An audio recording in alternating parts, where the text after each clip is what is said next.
Moving now to Danny Thomas. Danny, you look after CBRE's Agribusiness, and you're new to the business, I should add.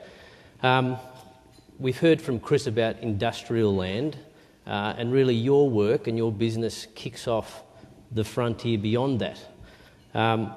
Curious to know what opportunities are emerging in your sector and what are the interfaces that occur between the industrial land sector and where your activities take off. Thanks, Ari, and I can confirm that I'm enjoying wearing the green jersey. It's a nice change. Ari, there's two key areas really where industrial and agribusiness rub up against each other or interface. One's pretty logical and it's been talked about a lot here today, and that's in the logistics task. So what we're seeing from the large commodity traders, those international guys, the Cargills and Bungies and Louis Dreyfuses, is just an unprecedented level of investment in the chain at the present time. They've taken it upon themselves to fill that space where they need to aggregate. There's a lot of work in the cold chain occurring at the present time as well. So there's some big cold storage projects mooted. In terms of the dry bulk task, there's a lot of grain aggregation facilities, a lot of port work and intermodals, and that's all in response to what's looking like strong demand fundamentals going forward for soft commodities. The success of those businesses in the past, though, is that they've been traditionally asset light. So as much as they're investing in that infrastructure and those real estate assets now, I think what you're going to see going forward is they're going to want to spin those out again, and that's a big opportunity for the people in the room and for the pensions and sovereigns and others that are sold on that soft commodity story. The second part of that interface with industrial use land, and for that matter, land transitioning from agriculture into urban use, is in our growth corridors and on the urban growth boundary. And we're very active in that space at the moment, providing advice. There's one of the really positive things I think about Melbourne compared to other cities is that the chessboard's largely set. And when I say the chessboard's largely set, I'm talking particularly about the outer metropolitan ring road and the fact that that's now enshrined in a public acquisition overlay. It's planned. There's a grasslands offset in the west as well. And we've seen the government, or both governments, kick off the regional rail link from Deer Park to Werribee. Those things, I think, provide certainty and a good logical construct, and for those with patient capital, there's some big opportunities to position themselves in good real estate assets at the present time as well, particularly given the amount of deleveraging that's happening in that market. Danny, we've got a room full of the best fund managers, investors, developers, financiers. There's been much talk this morning, and we read in the papers about this weight of capital.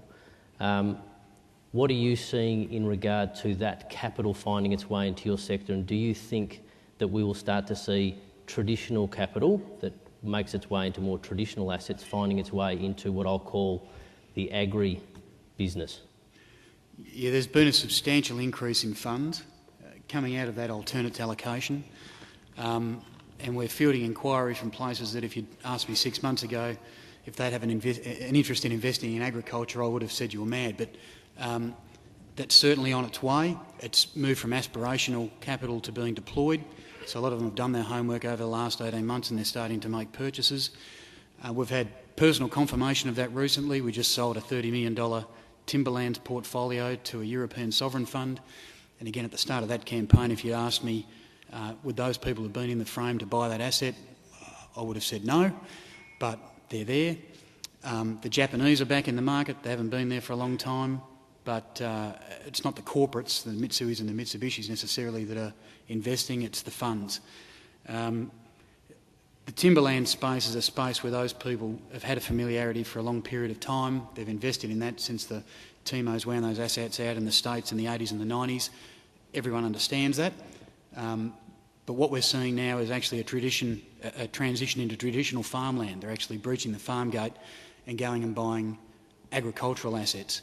TRF's probably chief amongst them, so they've deployed over $500 million in Australia, most recently buying $150 million off the listed Primag. But we're also seeing a lot of other money coming in behind them, typically Canadian pensions and American pensions, European funds. But more and more now we're starting to see, whilst it was probably overstated in the past, we're starting to see more of that Asian money as well.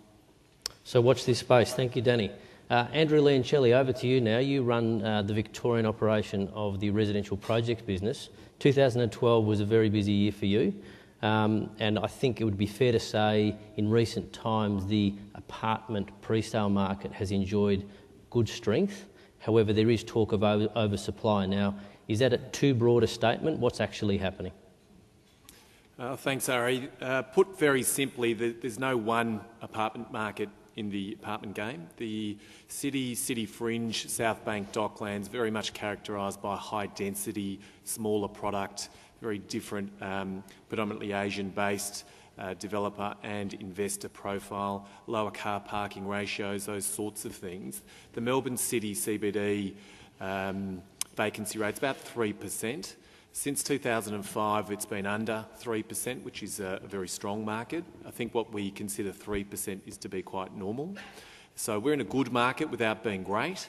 Comparing that in contrast to what we call the city fringe, which is anything 2 to about 10 kilometres out of the city, characterised by much lower density projects, slightly bigger product, higher car parking ratio and much better buyer profile as far as a higher owner-occupier percentage. Those kind of products and projects have done very well and will continue to do very well. Vacancy rates in those areas are more like about 2.5 to about 2.6%, slightly stronger where there's less vacancy basically. So there's no one market. It's very important that you get your product right. Oversupply, definitely there'll be more supply coming into the CBD and immediate surrounds in the second half of 2013 into 2014. We call that a period of indigestion, Ari, where it takes a bit of time for the market to absorb the new stock. So we do expect vacancy rates to continue to ease. Is it oversupply? I don't think so. I think that Melbourne's continuing to grow as a city. We may be off our all-time high, but we're well above long-term averages. Melbourne as a municipality continues to get about, I think it's in the top 3 to 5 of the share of the people moving to Melbourne. There's a big shift towards living in the city and we expect that absorption to be taken up. So I wouldn't characterise it as oversupply, but certainly there are pressures on supply, that's for sure. So you're suggesting that to embark in this market, you need to be in the right locations, provide the right product at the right price points. But another sensationalised view in the market is that gone are the large super towers. Is there a place for the large towers still in the right locations, or is it more about boutique infill? I think we saw some stunning results in 2012 in the CBD market. I don't think that the negative slant that you just mentioned then wasn't there 12 months ago. It certainly was. We saw some amazing results in the CBD this year, so the answer to that would be no. Yes, NRAS, yes, the Asian buyer, yes, the cooling pressures coming into the Southeast Asian market, including China, have helped. They'll continue to help. But it's all about getting the right location, the right product, and you can still do very well.